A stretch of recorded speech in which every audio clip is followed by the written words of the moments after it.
insight and advice on life issues with Ben Angel. G'day, Ben. Hi, Adam.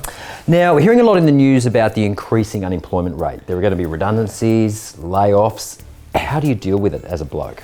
Yeah, I think first of all, we really have to understand why has that happened to us? Is it the case that it is the global financial crisis that the employer has had to lay off quite a few staff? Or is that actually the case that we're not performing as an individual within that company? So we have to do everything that it takes to ensure that we're a key factor in that company's success moving forward, global financial crisis or not. Okay. So if you find yourself hauled into the office, you're given the bad news, what are the steps you should take to recover as quickly as possible? Yeah, I think the first scenario, we have to assess why we were actually laid off in the first instance. So we need to get that critical feedback at that point in time. What were the reasons behind it? But the next step that we have to take is we need to put some kind of structured plan into place. What a lot of people tend to do is when they get laid off is they sit around, they watch TV, they get depressed, they get unmotivated.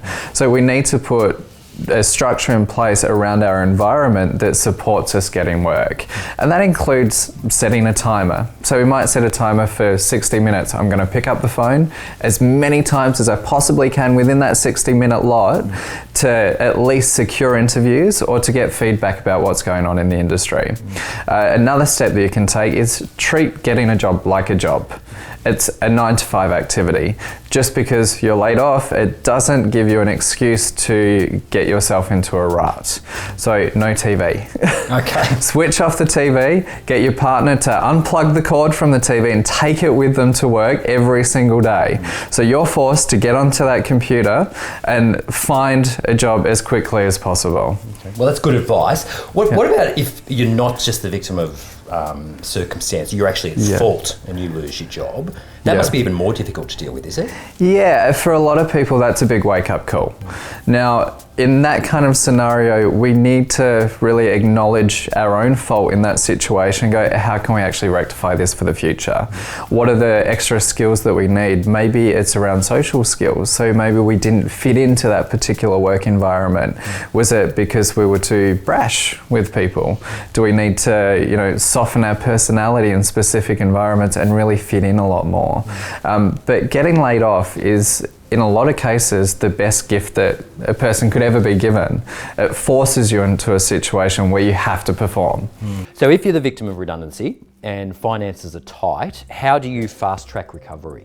First of all, we've got to cut any unnecessary expenses. Now, the gym membership shouldn't be one of those. Gym and exercise is great not only for motivation, but in cases of depression, it can actually help relieve that. Studies have found it also.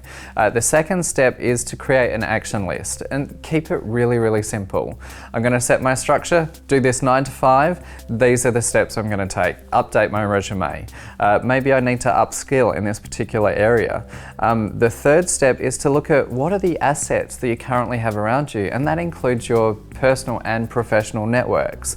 So put out the word on social media. Does anyone know of anything coming up?